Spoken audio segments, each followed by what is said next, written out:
ama, não bate, não humilha e não maltrata. Este é o segundo episódio de uma série de 3 podcasts dedicado a você, mulher.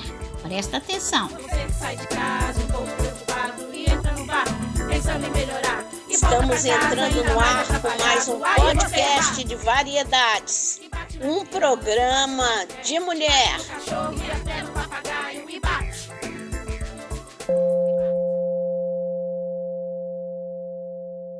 Para muitas mulheres, ter que aturar o marido, aquele filho que dá problema, aquele neto agressivo é ainda pior. Se você tiver com medo, não aguentar mais xingamento, ameaça, porrada mesmo, não fique calada. Tem quem ajude e nesses tempos a gente precisa ainda mais. Não tem só delegacia, amiga. Tem lugares na cidade que tem psicóloga, assistente social, advogada, que te escutam e não te julgam para te ajudar a sair dessa da melhor forma, da forma que você quer. Você também pode falar com aquela irmã, com aquela amiga, com aquela prima bacana que pode te ouvir e ajudar a pensar no que fazer. Vá em frente. Ninguém merece sofrer e aguentar baixaria, grito, agressão. Você não é culpada. Vergonha tem que ter quem agride, não quem se defende. Você não está sozinha. Nós estamos todas juntas.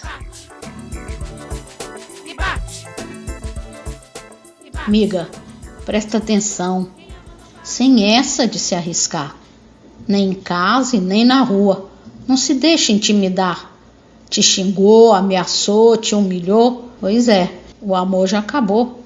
Tripudiou, te empurrou, te chutou. Sem querer, aí já é demais. Bateu, pediu perdão. No dia seguinte, te culpou pela agressão. E pra variar, hoje o valentão acordou de ovo virado, te chamou de louco e mandou calar a boca. Você chorou. De vergonha da vizinha. Presta atenção. É ele o agressor. Dureza, né? Então, pegue seu celular e ligue já. Casa da Mulher Brasileira, um serviço 24 horas, gratuito. 011 3275 8000. E se você está fora de São Paulo, ligue 180. Lá você vai receber a orientação precisa. Faz valer a lei. Maria da Penha tá do teu lado. Agora, se o problema é com ex, seu filho, irmão, pai, tio, vizinho, coisa e tal, ligue e denuncie. Não demore. Não demore. A hora é agora. Quanto ao sofrimento, acredite, amiga,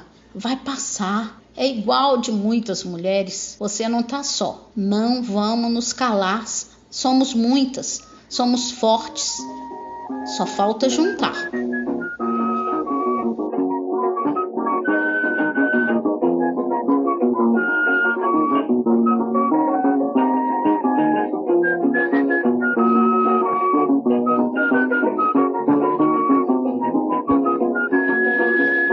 Vamos falar agora com Neuza Brito. Neuza Brito é integrante do grupo Malamadas Poética do Desmonte, grupo de teatro feminista, criado há 30 anos na Casa de Apoio à Mulher em Situação de Violência, Casa Bete Lobo, da Prefeitura de Diadema.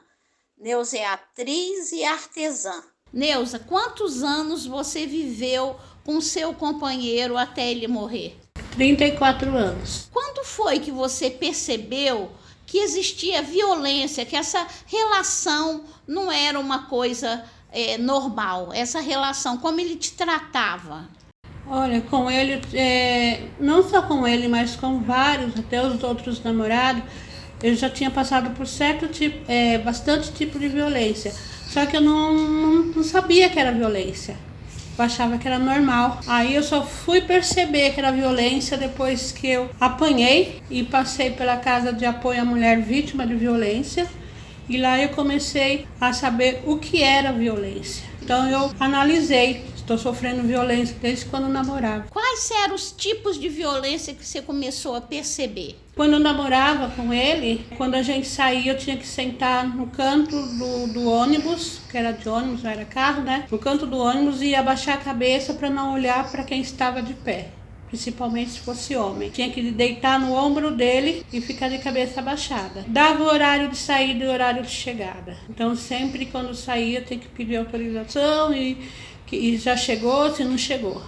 A roupa, certas roupas não podia usar. Que ele determinava que tipo de roupa que eu tinha que sair. A amizade a mesma coisa. Não tinha direito de ter outra amizade, a não fosse minha mãe com outra amiga, porque ela ia me pôr em mau caminho. Então era sempre assim. E no começo eu achava que aquilo era amor, não sabia que era violência. E achava que não era, eu não achava que era violência aqui. Mas você gostava desse tipo de tratamento?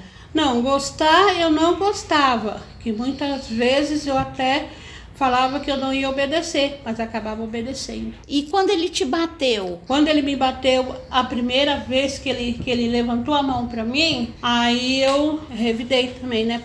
Porque eu desde criança que eu via minha mãe apanhando, eu não queria aquilo para mim. E a primeira vez que ele me bateu, veio aquela lembrança de quando eu era pequena e minha mãe apanhando do meu pai. Eu falei, eu não quero isso pra mim. Mas até aí, eu não quero isso pra mim, mas não sabia como sair daquela relação. Foi quando eu fui pra Casa Beth Lobo, Casa de Apoio das Mulheres Vítimas de Violência, que lá eu falei, não, eu vou mudar. E nesse eu vou mudar, mudei realmente. Tanto que ele pensou que eu estava louca, porque foi a primeira vez que eu decidi mudar a minha vida. E sua mãe que te levou? Foi minha mãe que me levou.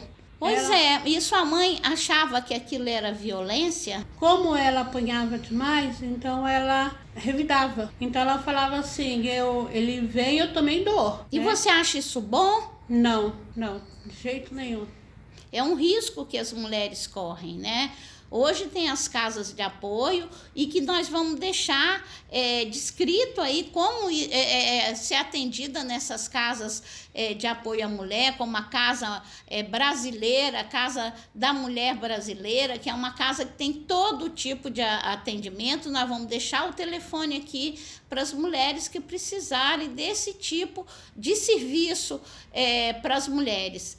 Agora, me diz uma coisa, o que você acha que as mulheres podem fazer para mudar esse tipo de relação? Olha, o homem não muda, quem tem que mudar é a mulher. E ela tem que mudar denunciando, indo atrás dos seus direitos, saber quais são os seus direitos para ela correr atrás, procurar outra mulher para ajudar ela, porque as mulheres não são inimigas uma da outra, elas são amigas. Muitas vezes o homem coloca tanto na cabeça da mulher que a outra é inimiga, que a outra apoia o mau caminho, mas não. É porque eles têm medo, porque vai fortalecer ainda mais aquela mulher. Porque quando a gente apanha, a gente acha que a gente é a única que apanha. E não é. Tem várias que apanham. E a gente não sai falando porque dá vergonha. Dá até vergonha de falar, eu apanho. Quando a gente chega a falar, que a autoestima da gente já está lá embaixo. E na relação sexual?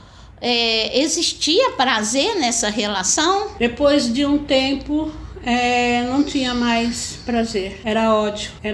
E cada vez que procurava a gente, então a gente se recuava e não queria. Aí era o momento de começar a xingar, começar a falar, ia procurar outra mais nova, procurar duas. Se a gente tinha 20 ou tinha 30, que ia procurar duas de 12, duas de 15, e era assim. Que é um crime, né? Esse podcast que nós estamos gravando, que chama Quem Ama Não Bate, Não Humilha, Não Maltrata, a gente fala do risco que as mulheres correm nas relações sexuais, porque muitas vezes os homens têm uma vida dupla, os homens se relacionam com outras mulheres, além da sua mulher, que já está há algum tempo, e os homens não querem usar preservativos.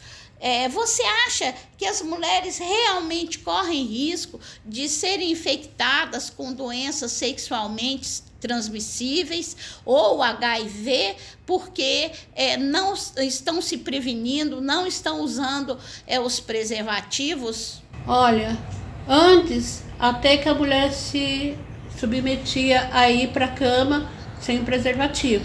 Hoje não, porque a mulher está bem adiantada no seu saber. Então, a mulher hoje não vai, porque é perigoso. É perigoso mesmo você sendo casada, mas é perigoso estar com seu companheiro sem usar preservativo. Nós temos os índices aí de mulheres que foram infectadas pelo HIV, a grande parte delas, mais da metade, vem de uma relação estável de anos, de um parceiro conhecido. Então, realmente existe esse risco. E sobre a Lei Maria da Penha? Porque até bem pouco tempo, até 2006, que foi quando surge a Lei Maria da Penha, que vem por conta da luta das mulheres, dos movimentos de mulheres, das mulheres feministas. Até então, a violência contra a mulher não era entendida como violência, não era crime, não era criminalizada. Hoje nós sabemos, com a Lei Maria da Penha, que é uma das 3 mais completas do mundo, e no Brasil é a lei mais conhecida, que ela aponta e fala, não é só a pancada, a violência física, não é? Qualquer tipo de violência. Quais são essas violências que a Lei Maria da Penha aponta como crime? Olha, dele falar o que você deve fazer, o que você deve usar, o que você é pancada, que você é isso, que você é aquilo, coisa que você não é, e se fosse também.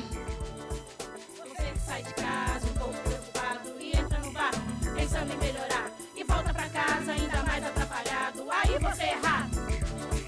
E bate na criança, e bate na mulher, e bate no cachorro, e até no papagaio, e bate.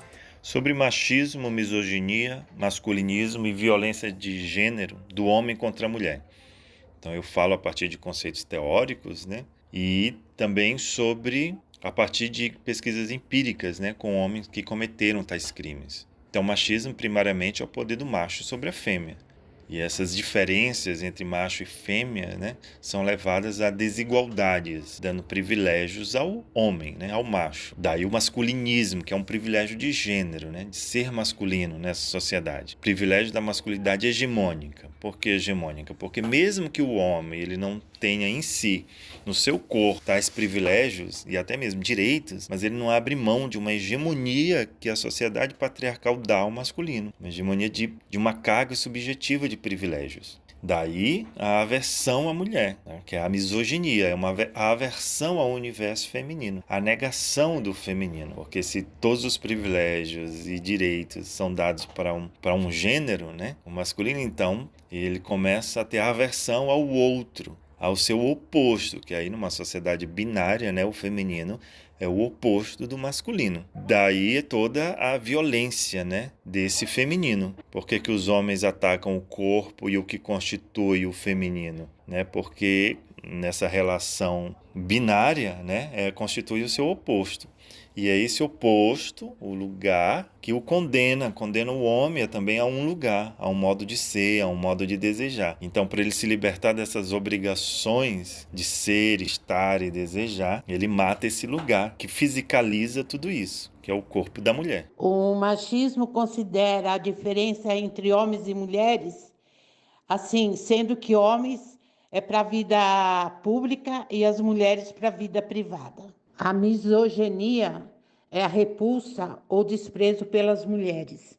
O patriarcal é um sistema social dominado pelos homens, no qual eles são as figuras de autoridade suprema e detêm o poder máximo. O patriarcado acha que apenas os homens são capazes de conduzir a vida social, moral, política e econômica. Isso dentro desse capitalismo, né? Tempos sombrios, onde esse homem que é machista, misógino, patriarcal, tem arrogância de se achar lindo. Olá, meu nome é Célia, sou assistente social, trabalho com mulheres vítimas de violência no município de Osasco. Hoje vamos falar sobre machismo. O que define o machismo? É o preconceito expresso por opiniões e atitudes contra nós, mulheres, que se opõem à igualdade de gênero, privilegiando o sexo masculino e inferiorizando o feminino. Se traduz em opiniões contra as mulheres. Define claramente quais são os papéis esperados esperados de cada sexo. Ainda é comum que homens queiram definir o que se espera de uma mulher, qual deve ser o seu papel social e que lugar essa mulher deve ocupar na sociedade. É muito comum que o homem ache que lugar de mulher é onde ele quer.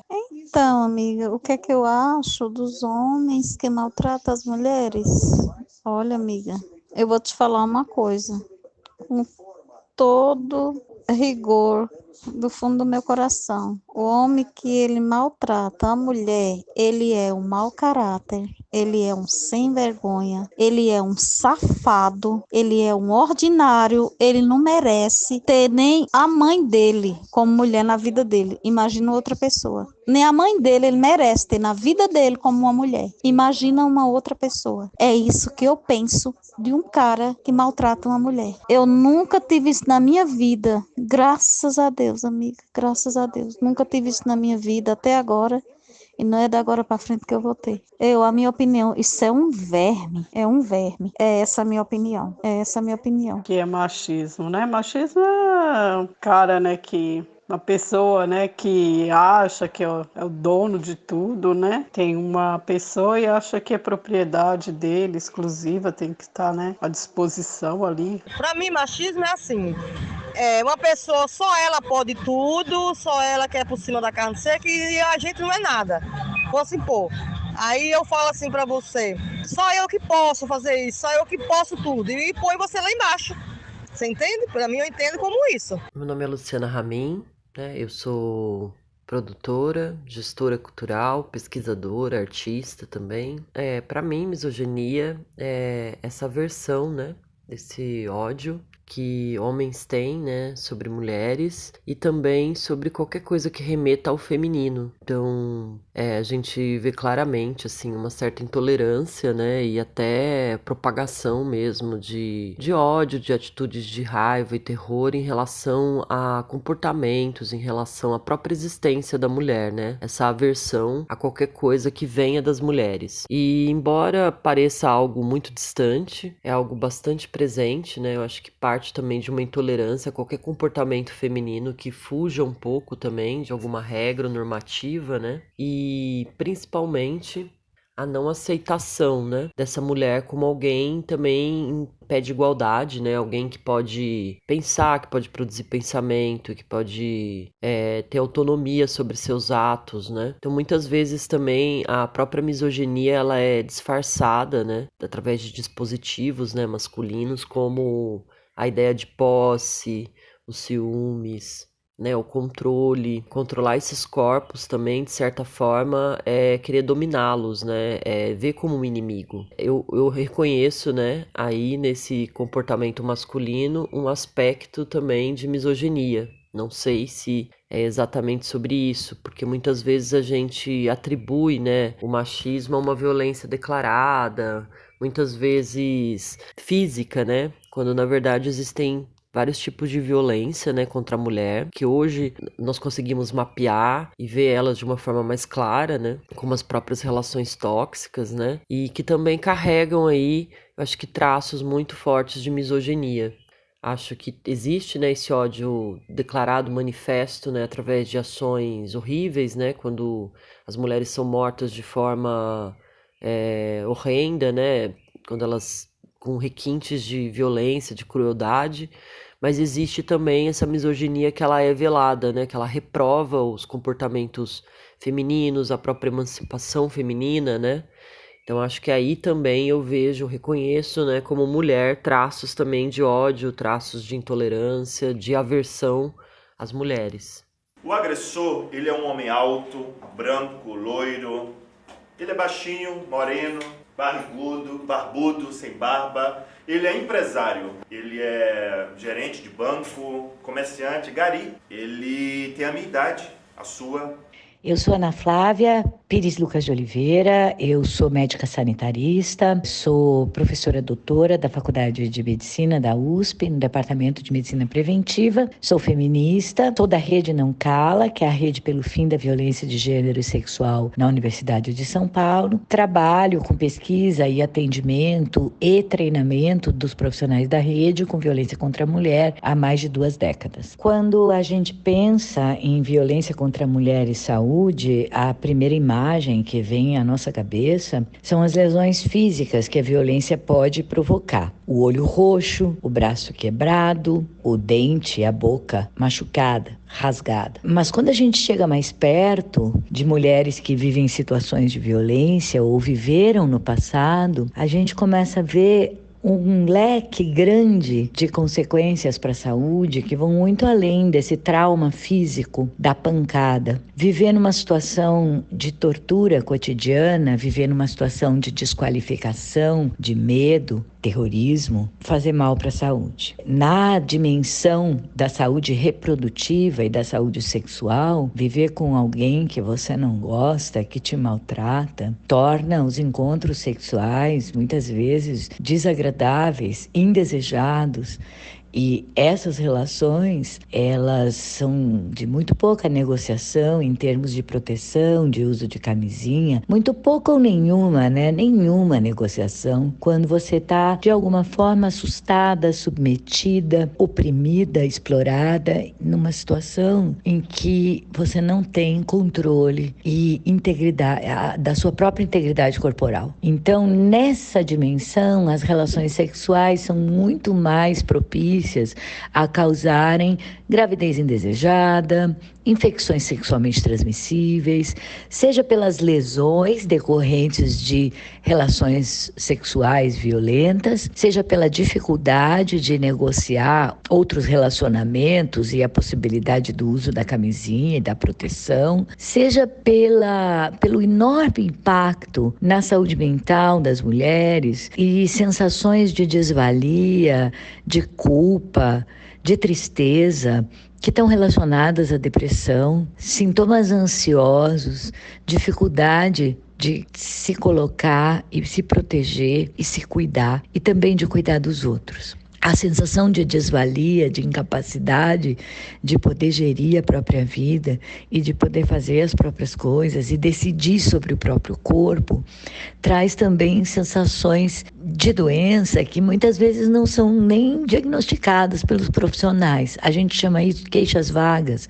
E as mulheres que sofrem violência, e aqui eu estou falando mais da violência doméstica e da violência pelo parceiro íntimo, que é uma violência crônica, elas usam muito mais os serviços de saúde, muitas vezes por queixas mais genéricas, que são difíceis para os profissionais definirem uma patologia.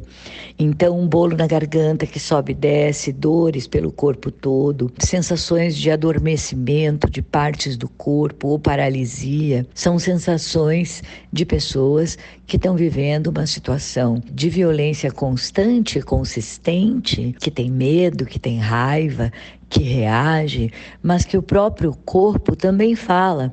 Muitas vezes, para evitar uma situação muito indesejável, pode haver até uma certa paralisia, uma dificuldade de sair da cama, uma dificuldade de cuidar das crianças, uma dificuldade de cuidar da casa, que acaba por retroalimentar essa sensação de inadequação, de que não serve, de que não está bem, e isso acaba piorando os sintomas e fazendo com que a mulher ache que ou está ficando louca, ou está realmente doente, ou é realmente preguiçosa, incapaz e não consegue fazer as atividades que são esperadas dela. Então é como se a pessoa entrasse num círculo vicioso que vai aprofundando a sensação de tristeza, desvalia, incapacidade e a culpabilização da pessoa, da mulher que está em relação, mas que é vista por ela e pelos outros como a causa do problema. Ela é a vítima e ela vira a causa do problema. E a doença dela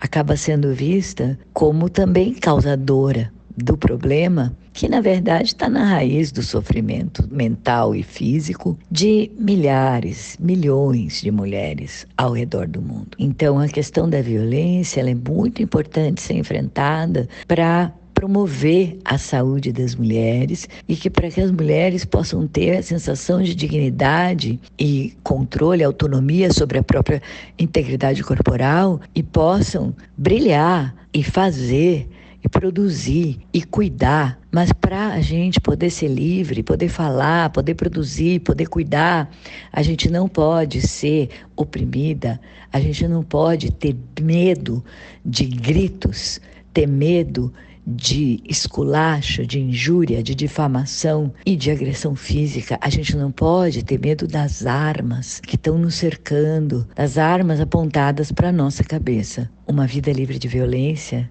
é uma vida de saúde. Uma vida com violência é uma vida adoecida. O Comitê de Políticas de Prevenção e Enfrentamento à Violência contra as Mulheres da Universidade Federal da Paraíba traz algumas informações importantes. Por exemplo, a desigualdade afeta acesso de mulheres a informações sobre HIV/AIDS. Poucos sabem, mas 870 mil mulheres são infectadas pelo HIV todos os anos no mundo e 80% foram contaminadas pelos maridos ou namorados. Tal dado coloca a AIDS como a maior causa de mortes entre mulheres em idade reprodutiva, de 15 a 49 anos, segundo a UNAIDS. Segundo Rosi Farias, coordenadora geral da ONG Cordel Vida, o machismo impede que as mulheres negociem com seus parceiros o uso das tecnologias de prevenção para o HIV/AIDS, por acharem que não podem contrair a doença nas relações estáveis ou com seus maridos. Segundo ainda a coordenadora Rosi Farias, da ONG Cordel Vida, dentro desse grupo, as mulheres trans são consideradas mais expostas à infecção por diversos fatores. Um deles é a dificuldade em acessar as políticas públicas efetivas. Outro problema é o desrespeito e os constrangimentos a que são submetidas quando buscam algum serviço. Segundo ainda a UNAIDS Brasil, cerca de 5 mil mulheres entre 15 e 24 anos são infectadas pelo HIV toda semana no mundo. No Brasil, estima-se que 330 mil mulheres vivam com a infecção viral. Você que sai de casa um pouco preocupado e entra no bar pensando em melhorar e volta pra casa ainda mais atrapalhado, aí você erra. E bate na criança, e bate na mulher, e bate no cachorro e até no papagaio.